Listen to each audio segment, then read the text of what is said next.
नमस्कार मित्रांनो, लग्नानंतर होईलच प्रेम या मालिकेच्या येणाऱ्या पुढील भागात खूप मोठा आणि जबरदस्त ट्विस्ट आपल्या समोर आता दिसतोय.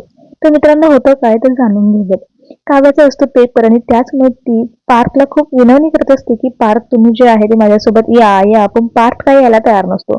पार्थ म्हणतो असतो की तुम्ही अनिशाला सोबत घेऊन जा, मी काय तुमच्यासोबत येणार नाहीये. आता काव्याचं खूप मन दुःख होतं आणि पार्थ काय जायला तयार नसतो. काव्य म्हणत असते की आपले जाताना जे आहे ते आपल्यातले गैरसमज दूर होतील, आपल्याला वेळ भेटेल, तुम्ही प्लीज चला पार्थ. पण पार्थ काही तिचं काहीच ऐकत नाही. मग काव्य म्हणते की ठीक आहे. मग आता आपल्याला पाहायला मिळतं की काव्य जी आहे ती अनिशाला घेऊन जाते.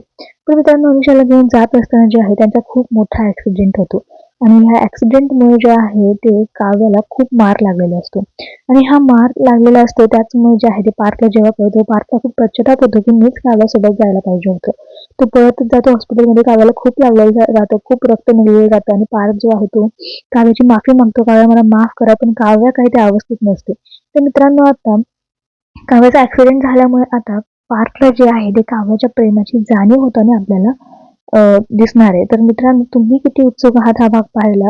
पार्थ खूप जे आहे ते काव्यावर प्रेम करतो, पण आता मित्रांनो ऍक्सिडेंट झाल्यामुळे तो अजूनच जे आहे ते काव्याच्या जवळ जाताना आपल्याला पाहायला मिळणार आहे.